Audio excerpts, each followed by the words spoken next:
Hey everybody, it's Phil Struzula from Select Software Reviews, and today we're going to talk about remote work. There's been a lot of information out there floating around the internet, especially with COVID-19, about remote work. I had the opportunity to sit down with Becca, who leads People Ops at Help Scout, about a year and a half ago, and she taught me a lot about managing remote teams.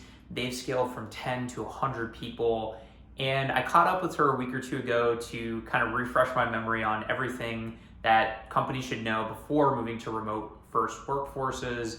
And even in today's time, you're doing something kind of temporarily, you are having people work from home. Wanted to share some of the best practices because I think these will be relevant for folks. This is going to be a slightly longer Whiteboard Wednesday video.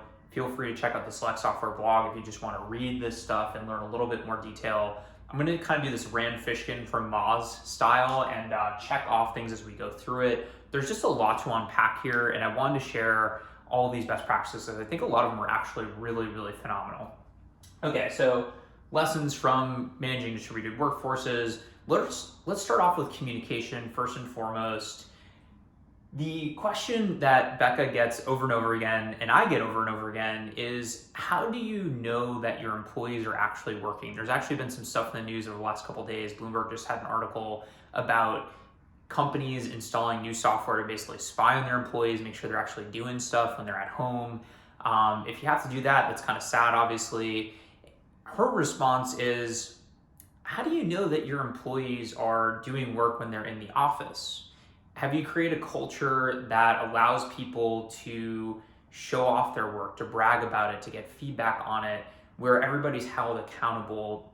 If it's happening in the workplace, in a co-located office, why is it different from a remote workforce? And a lot of the stuff actually that she talked about is just sort of like the best practices for a co-located office. It's just that your team is spread out, and therefore you need to try a little bit harder to make this stuff happen, because we lose a lot of the communication when we're not in the same room together.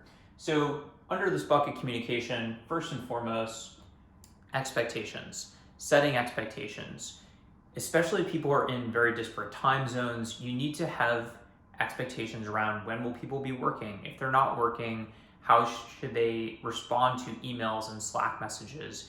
If you're in a client-focused industry, it might be that you need a 6-hour response time no matter what, especially to text. Maybe for Slack, it's 24 hours. Maybe for email, it's within 3 days.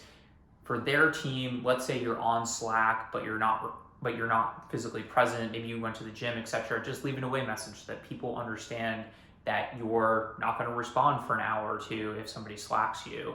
And if something's less important, then switch over to email.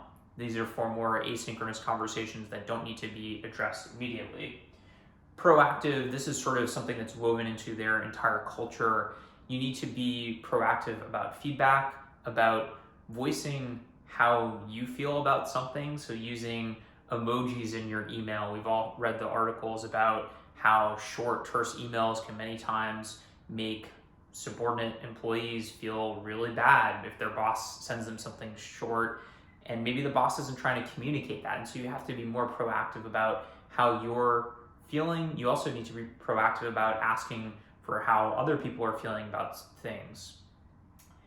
Asynchronous stand-ups, this is kind of an interesting pro tip that she went through. I'll check these off just like Rand does as we kind of go through these.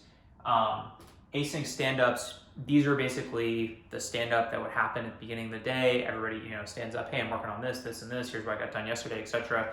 Except these happen through Slack. So you might have somebody that works in Europe, somebody that works on the West Coast of the US, somebody that works in Asia. They might all be on the same team, and that's kind of amazing from a recruiting perspective when you think about it. So you can tap all these different talent pipelines, but they can all work together and show off each other's work and be held accountable through something like an asynchronous stand-up that happens over Slack. Same exact thing, except in a Slack channel. Okay, let's go into culture before we hit money. So culture starts with hiring. So they have an extremely deliberate, in my opinion, hiring process. D&I is really important to them, and so what they do first is they post their job on job boards that are targeted towards underrepresented groups, so that they kind of get a head start on those applicants. After, I think it's about a week, sorry if I'm misquoting you, Becca, They then will post them on, Indeed, their job board, etc. So diversity is huge for them. They also publish their diversity report, which is a nice piece of content marketing, gets people in the funnel, makes people who are in your hiring funnel feel more comfortable, moves them down the funnel so they can actually become employees. Projects is a big part of their hiring process. So they need to know that they can work with you. They usually assign a 4 to 8 hour paid project to get a sense for your work style, your communication.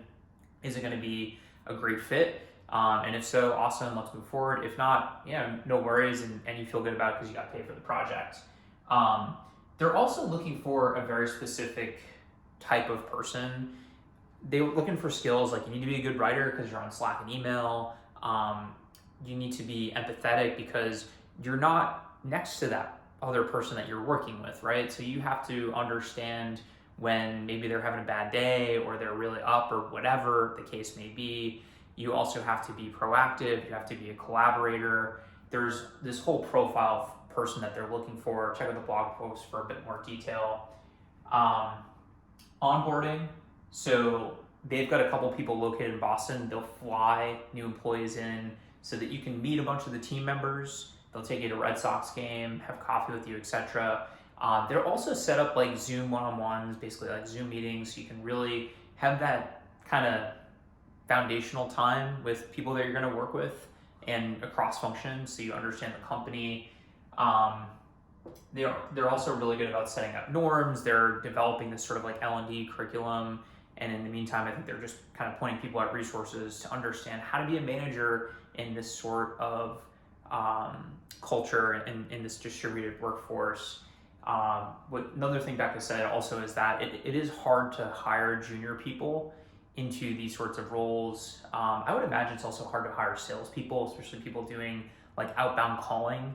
It's different if you're later in your career, but if you're like an SDR and you're in your apartment doing 100 calls a day, that's a brutal job to just do on your own. You got to kind of be in the trenches with other people.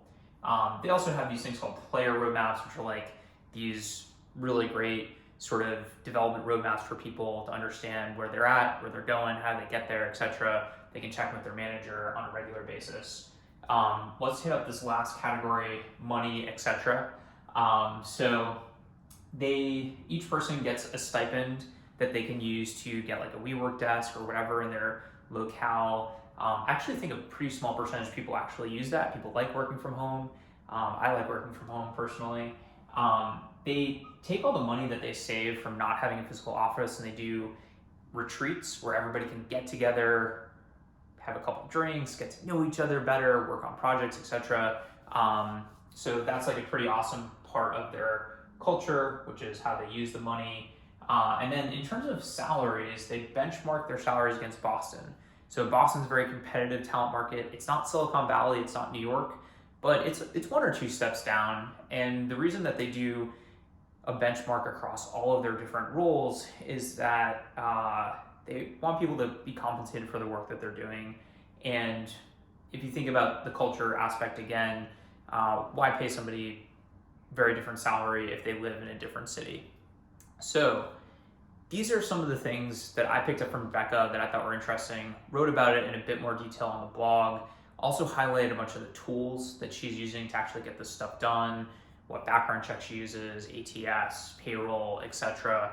I'll also put some links into other remote work resources because I think there's some really amazing resources out there. Companies like Zapier have written up entire playbooks. Good luck if you're just sort of starting off on your journey. You've got people working from home for the first time. Hopefully some of these things are useful. It'd be so easy to just set up like, here's the norms for email communication, for Slack, for whatever. Here's how we're gonna run our virtual stand-ups.